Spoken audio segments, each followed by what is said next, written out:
So before we kick things off, we only have to do it the right way. Let's just get the sponsor of this episode going here. Tell us about yourself, Greg. Tell us what you offer, pal. Yeah, so if you're a true crime, paranormal, scary, or comedy podcaster and you're looking to grow your show, you can submit an episode to Indie Drop-In. We will play the full episode of your show to an embedded base of listeners looking for your content. Then, if they like you, they'll follow you. And guess what? It's 100% free. I actually pay Tanner and Jeff to get your content. If you can believe that. I don't know how I got roped into being the creator of Indie Drop-In, but I will like to promote your show. How was that, Jeff? That's good. Tanner, what do you think? I think you did a better job than I do.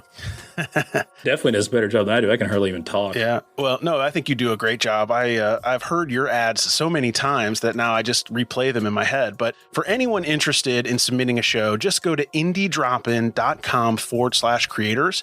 Just follow the form and I'll take it from there.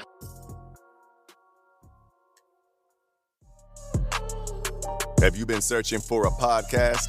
Do you want to learn from some great content creators? Well, you've come to the right place. Indie Podcaster with your host, Jeff Townsend, the Indie Podcast Father.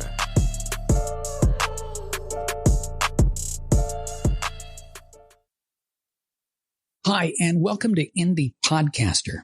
My name's Neil Hedley. I'm the Creative Services Director from Knop Studios, and I was honored to get a note from my friend Jeff asking me to fill in for him on this episode. Well, Jeff knows me from his spectacular Twitter space called the Podcasting Power Hour, Monday nights at 9 Eastern, but I guess he also kind of likes the show I do called The Voice in My Head. It's about 10 minutes every week that covers the things that have caught my attention as a radio and television guy with more than 40 years of experience on both sides of the glass. Now, Jeff cherry-picked 3 short episodes of my show to share with you here. We cover everything from marketing to podcasting to golf. If you dig these 3, there are more of them waiting for you on my website at knopstudios.com, with season 2 starting August 29th. You can also reach me there if you need a hand with editing, production, writing, voice work, however I can help. And with that, and a hearty helping of gratitude to Jeff, here you go. My lifetime ban from the Podcasting Cool Kids Club. Hi, I'm Neil Hedley. Welcome to The Voice in My Head for Monday, June 13th, 2022. I haven't officially been banned yet, but once this hits the interwebs, it won't take long. The first time I spoke into a microphone in front of an audience, it was 1974. I was in 3rd grade, and as part of a homework assignment, I was giving a speech in front of our whole school on a particular dialect of British English that's specific to the northeast of England, where the people are known as Geordies. I did about 8 minutes of what essentially was stand-up comedy, translating Geordie phrases into plain English. Well, I was hooked by the whole microphone experience. Less than 10 years later, I was working as a DJ on the radio, and by 1985, I was doing actual stand-up. So I've been speaking into microphones and recording, mixing, and editing other people who speak into microphones for nearly 50 years. And the bottom line is this. I know beyond anyone's reasonable ability to debate what a good microphone sounds like and what a bad microphone sounds like. I mean, I'm not quite at the level of expertise possessed by my old friend Bob Deutsch, who once had to FedEx a U-47 to Ireland because Bono insisted on using that specific microphone to record the vocals for The Unforgettable Fire in this mossy, mildewy old castle. But I know a good mic from a bad one. Here comes the line that will get me forever banned from the Podcasting Cool Kids Club, and most podcasters have a sense of who the cool kids think they are. The line of unforgivable heresy is this.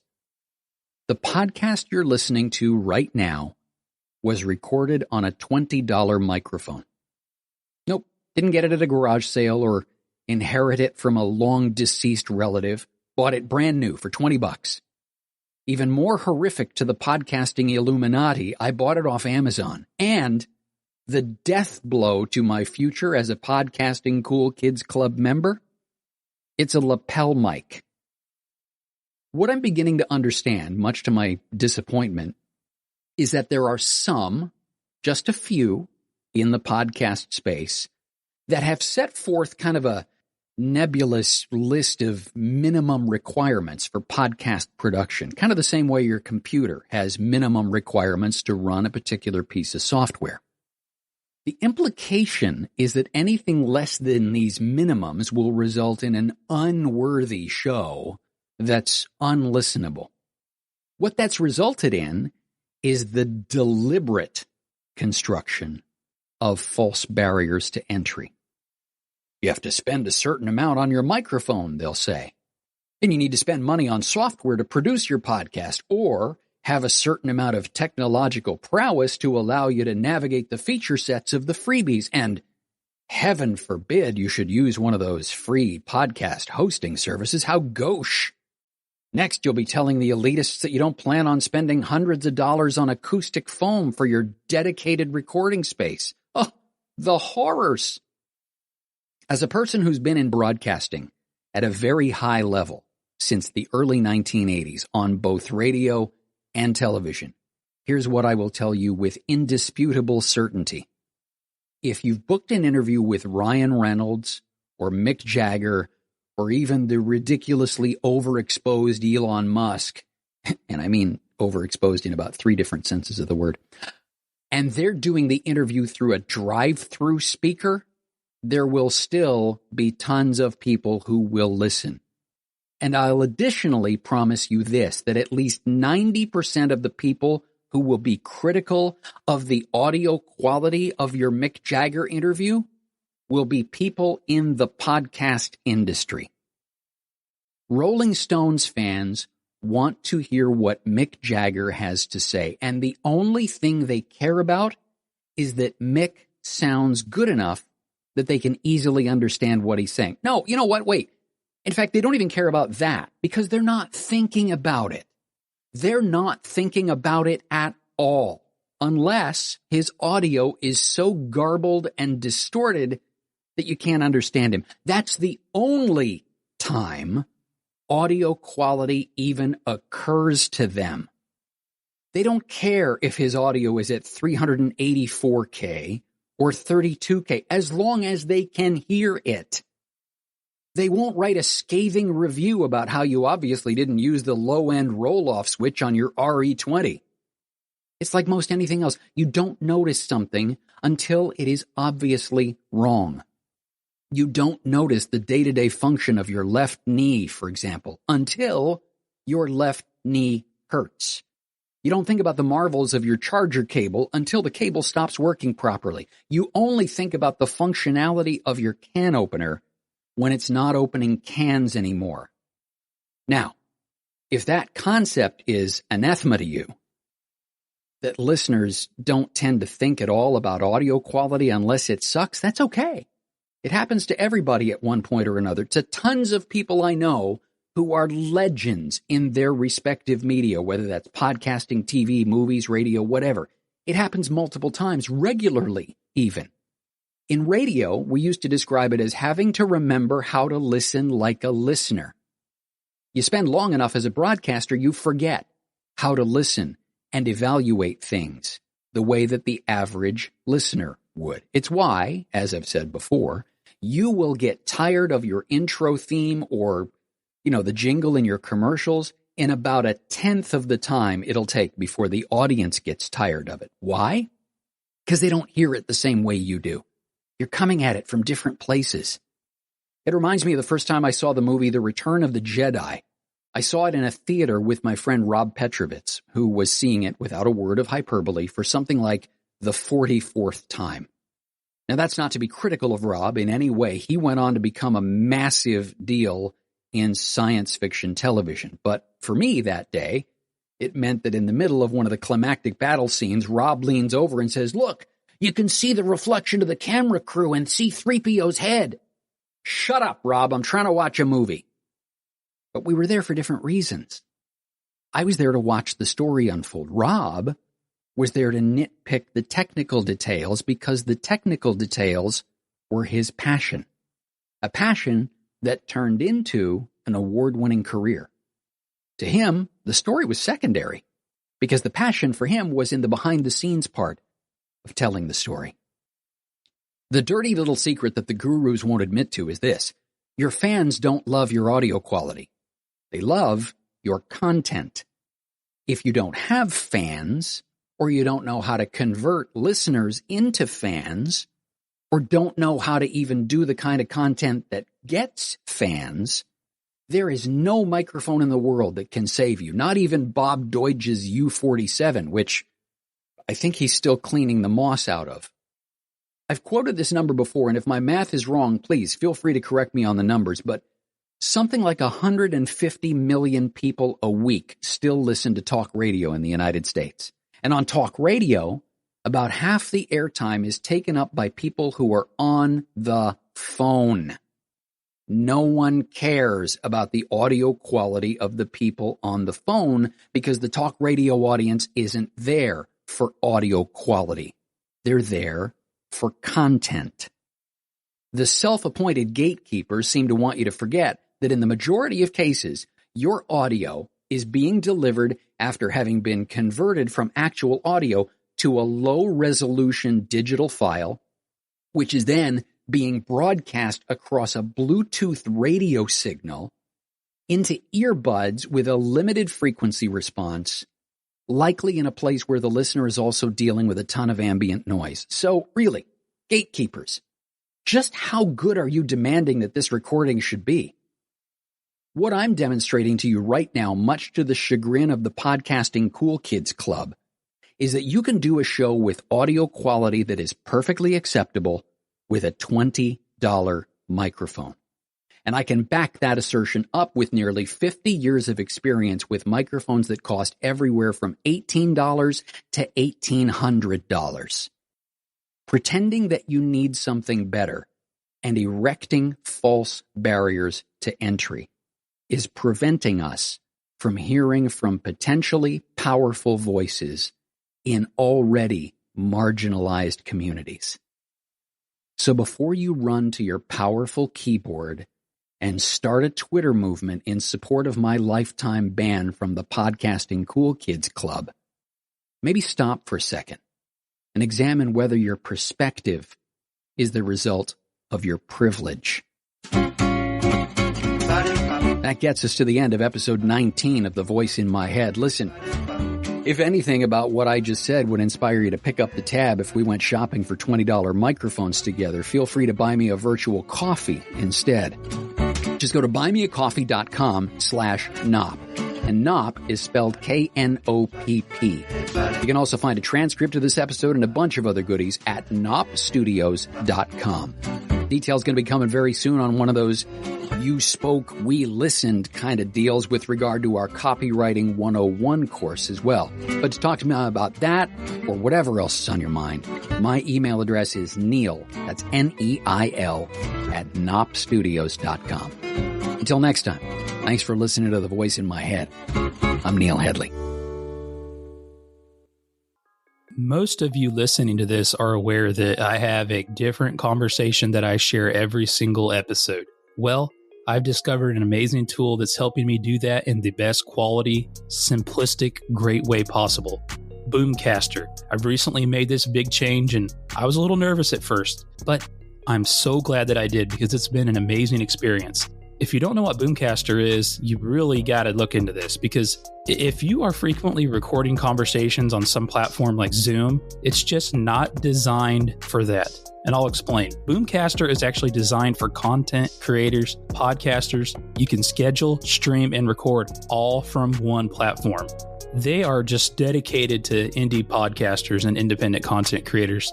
They deliver studio quality audio and video every time, all the time. You can record and live stream to reach the biggest audience possible. Let me explain why you got to get caught up with the times here. Traditional conferencing solutions rely on network speed for each participant. That is not the case with Boomcaster. It saves locally and uploads to the cloud, giving you the freedom to record from anywhere. And that's significant as far as the audio delay and all those things that you experience when you're creating content and recording. Like I said, I know the people at Boomcaster personally, and I vouch for them. They support us indie podcasters. We need to support the independent creators like them. It's time to upgrade to Boom. And you know what? If you use the code IndiePodcaster at checkout, you'll get your 30 days free plus 50% off your first 3 months. That's incredible. If you want to legitimize the content you are creating, you've got to use Boomcaster. What's your favorite position? Hi, I'm Neil Hedley.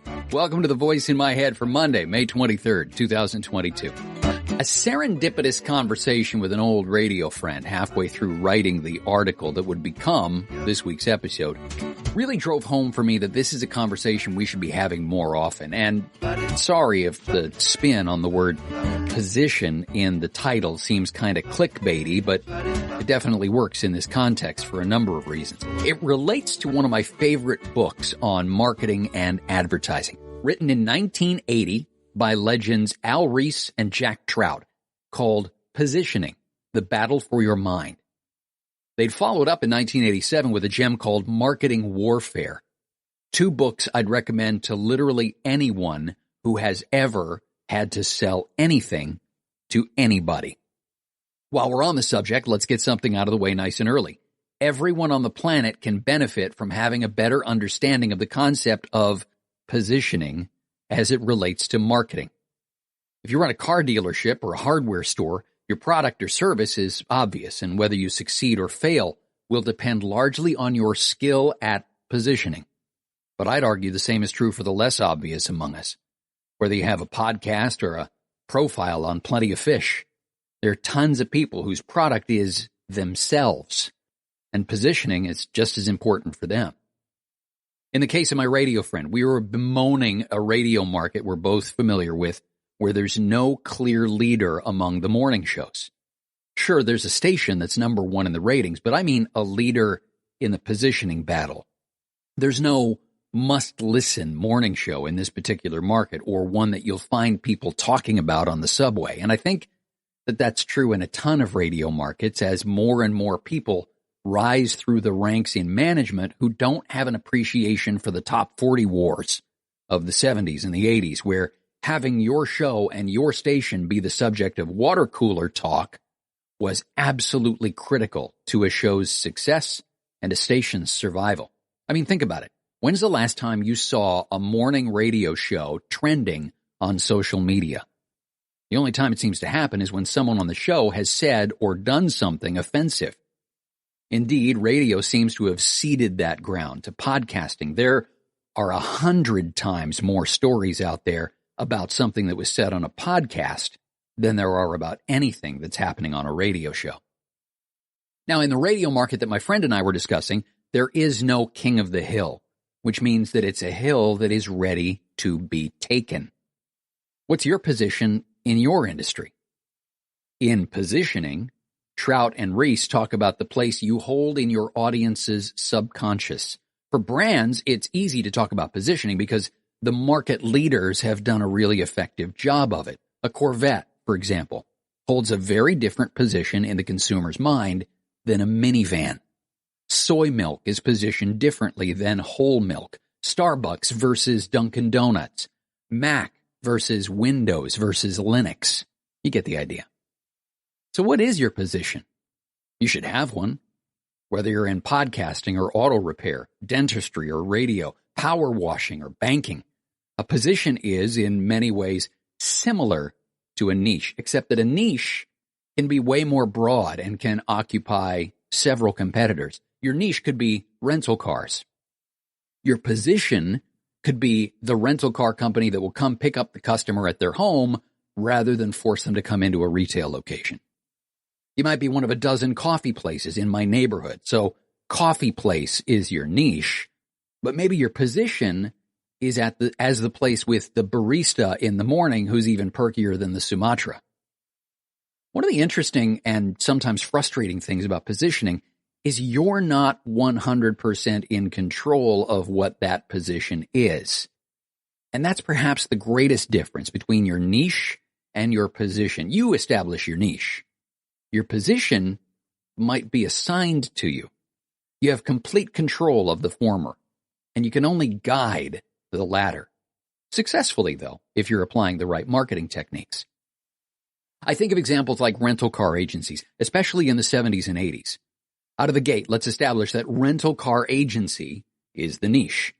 There are some who've drilled down further and, only rent out luxury cars. But once you've chosen the rental car niche, your positioning becomes critical if you're going to succeed.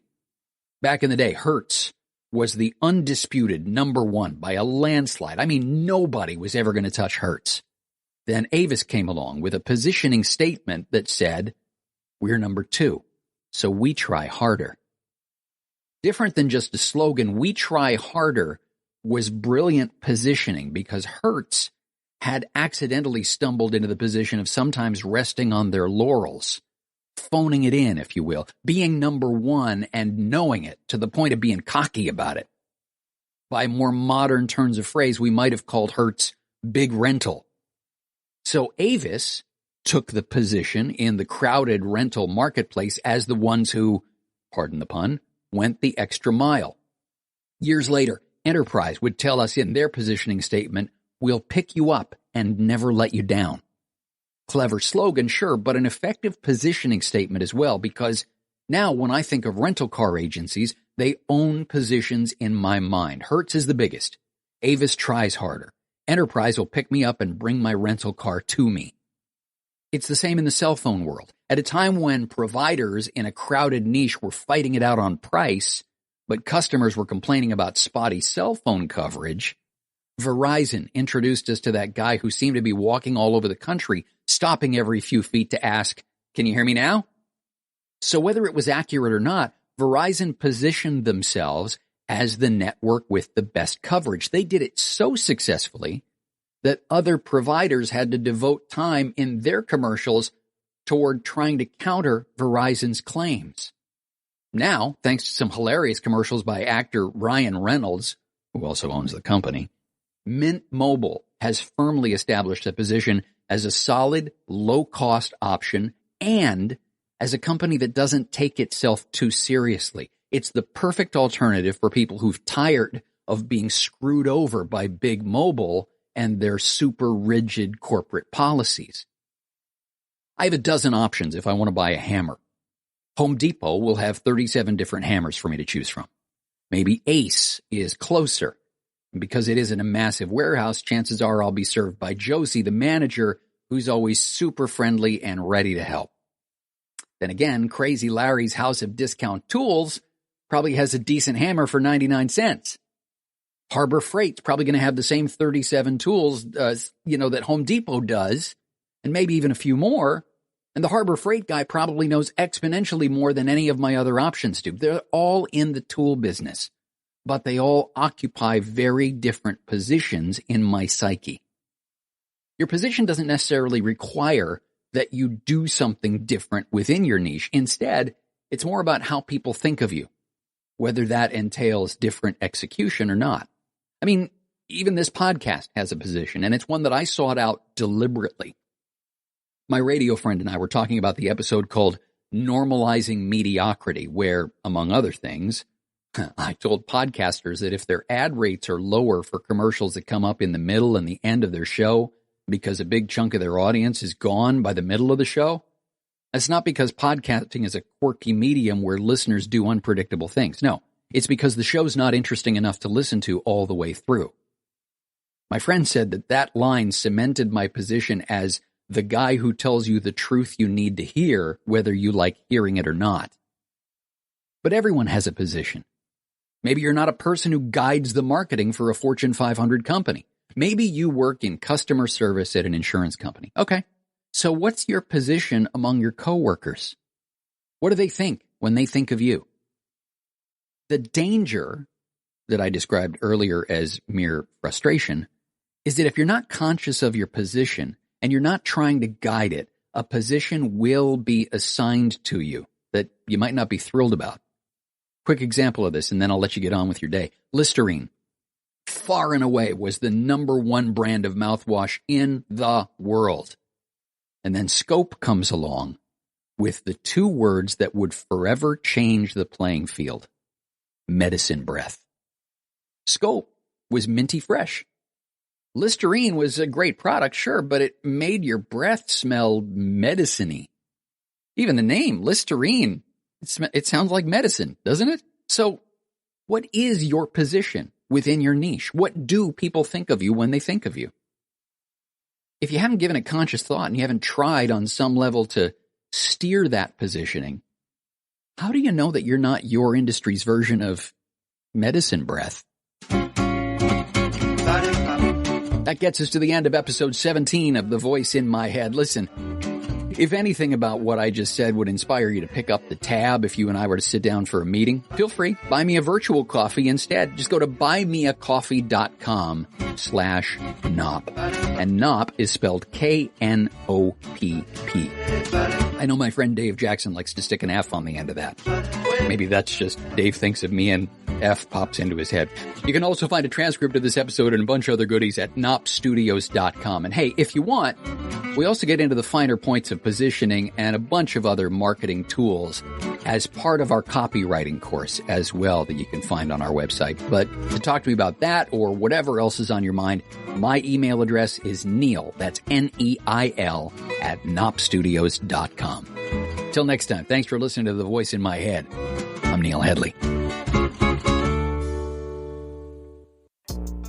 Jeff Townsend here, and I'm excited to talk to my good friend Mark Binder. I'm just kidding. His name is Mark Binder. He doesn't like it when I say that. Mark is the creator, I'm going to say owner just because it sounds entrepreneur-y, of Podtrix, the podcast hosting platform. Thanks for joining us, man. I'm excited to hear about this new Podtrix feed import feature that you're going to share with me and us, everybody, the world. Share it with the world, Mark. World, behold this. The Podtrix feed importer, it's really simple. The Podtrix feed importer is really exciting because it's how you migrate your existing podcast feed to Podtrix hosting.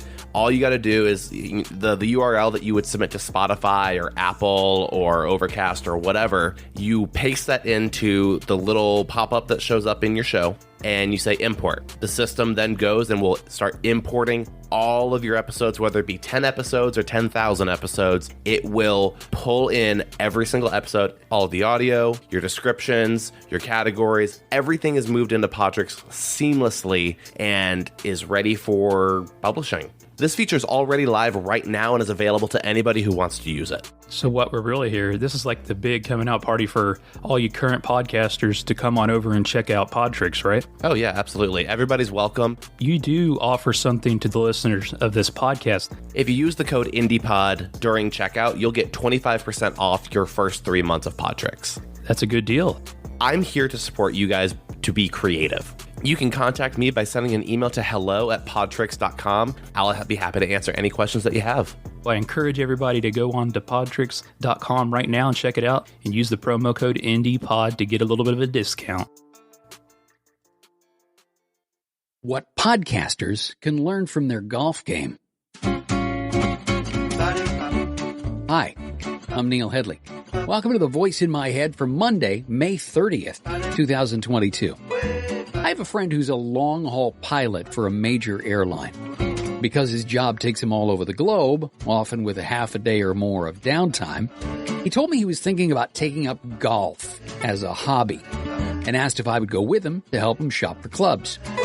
At the time, I was a good person to ask because I'd been spending a bunch of time with a local rep from a club manufacturer and was toward the end of what would be a streak where I played at least 9 holes every day for 29 days in a row. Now, in retrospect, that streak probably should have stopped by day 24, which I spent as the only one on the course in a 42-degree rainstorm, which probably led to me being too sick to play on day 30. But he told me the budget that he had in mind, which led me to the conclusion that, first of all, airline pilots make a lot more money than I thought they did. But let's pretend, for the sake of nice, round, divisible numbers, that he said he had earmarked $3,000 for this adventure. I told him he shouldn't spend a dime more than $1,500. Let me explain why, because although the title says podcasters, what I'm about to share applies to pretty much any hobby or even any semi-serious venture into a new profession or side hustle, whether it's learning to play golf, learning to cook, or learning to make things out of wood.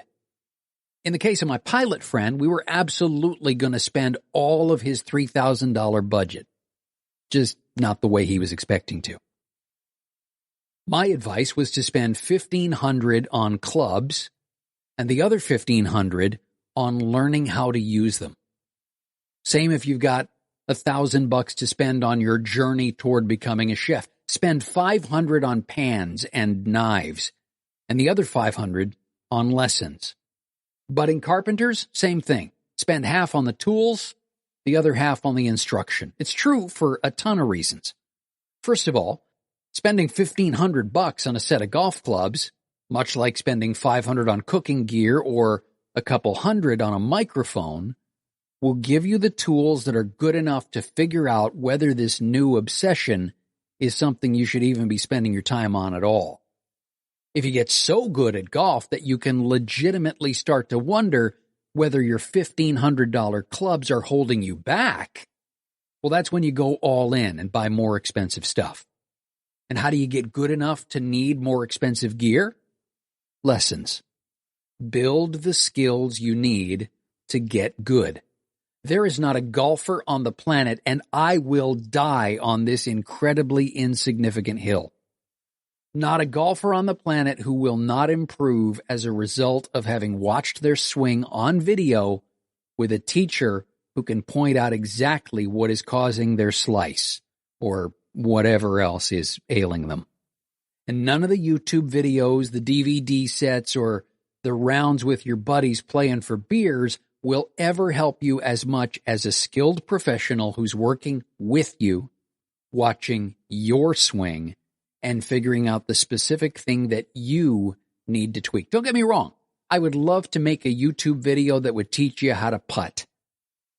Frankly, I would love to watch a YouTube video that would teach how to putt, but that's a different conversation. And I would love to have Google stuffing money in my pocket because 3 million people watched a video in the last 2 years that took me 20 minutes to make.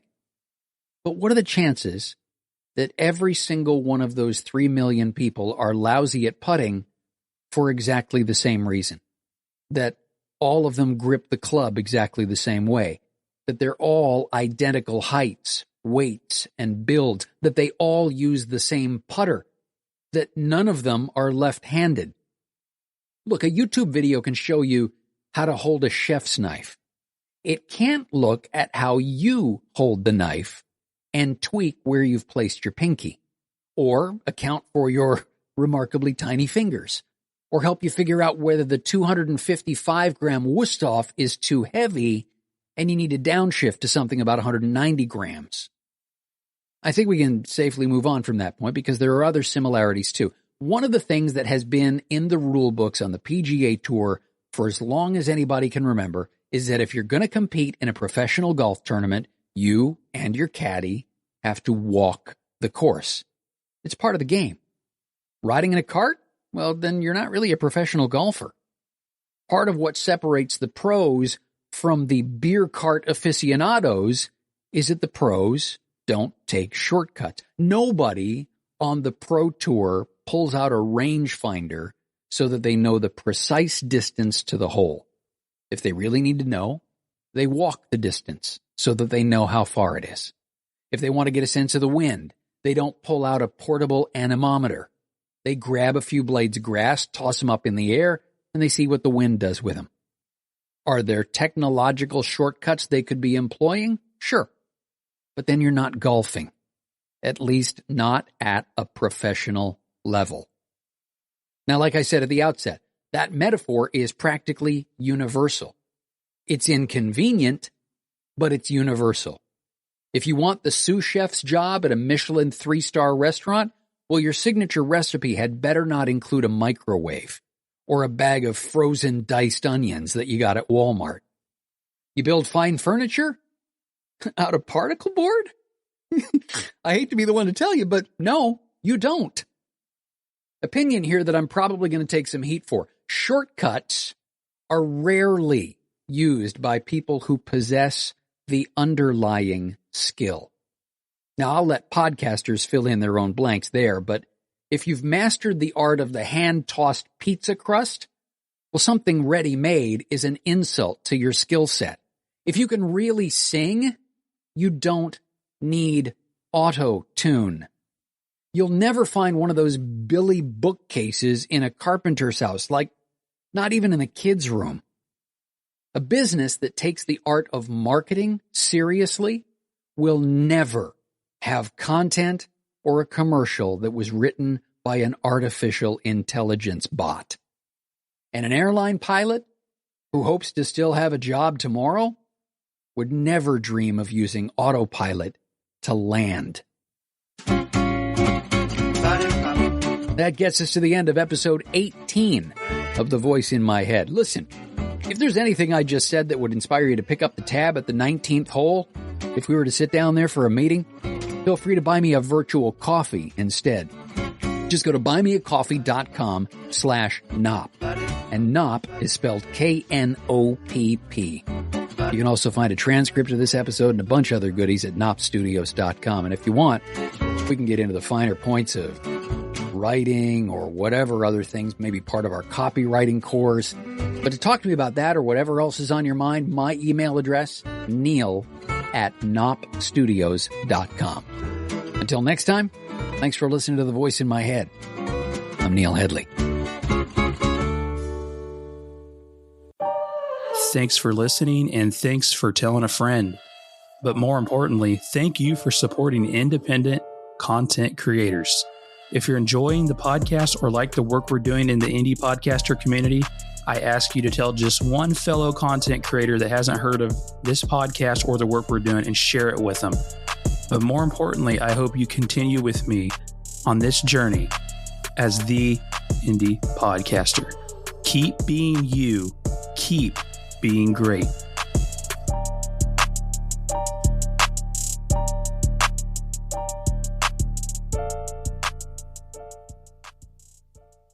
And the question is, do I stay here? Will you be back? Are you gonna come back? Will you be back? Are you coming back?